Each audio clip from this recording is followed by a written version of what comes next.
నాన్వేష్ణ YouTube channel ద్వారా అన్వేష్ ట్రావెలర్గా మంచి గుర్తింపు సంపాదించుకున్నాడు. దేశ విదేశాలు తిరుగుతూ ఆ దేశంలో ఉన్న వింతలు విశేషాలు చూపిస్తూ వచ్చాడు. తద్వారా తన మాటలకు అట్రాక్ట్ అయిన జనాలు అతన్ని ఫాలో చేస్తూ అతను పెట్టే కంటెంట్ చూస్తూ వచ్చారు. అయితే ఆయన రీసెంట్గా హిందూ దేవుళ్లను దూషిస్తూ మాట్లాడిన మాటలు కానీ, గరికపాటిని ఉద్దేశించి వాడిన బూతు పదాలు కానీ, శివాజీని తిట్టిన విషయాల్లో చాలామంది చాలా రకాలుగా స్పందించారు.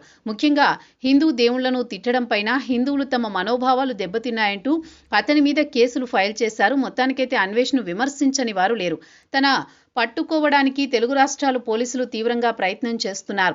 పోలీసులకు దొరకకుండా ఉండడానికి అన్వేష్ విదేశాల్లోనే తిరుగుతున్నాడు. ఇప్పటికే తన యూట్యూబ్ ఛానల్ నుంచి 5 నుంచి 6 లక్షల మంది సబ్స్క్రైబర్లు అన్సబ్స్క్రైబ్ చేయడంతో అన్వేష్కి చుక్కలు కనిపిస్తున్నాయి. రీసెంట్గా ఎడ్జ్యూడ్ అజయ్ను అన్వేష్ బెదిరిస్తూ పెట్టిన వీడియో ద్వారా అన్వేష్ భారీగా నెగిటివిటీ మూటగట్టుకున్నాడు.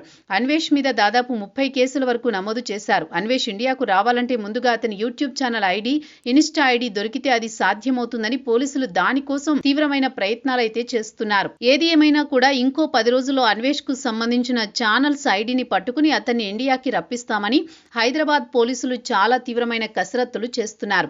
ఈ క్రమంలోనే అతను కనుక ఇండియాకు వస్తే మాత్రం అతను హిందువుల ఆగ్రహానికి గురవడమే కాకుండా వదిలేస్తే హిందువులందరూ అతన్ని చితకబాదుతారు. అలాంటి వ్యక్తిని పోలీసులు నిజంగానే ఇండియాకు తీసుకొస్తారా, లేదంటే ఇష్యూపై సైడ్ ట్రాక్ అయ్యేంత వరకు మేనేజ్ చేస్తారో తెలియాల్సిందే.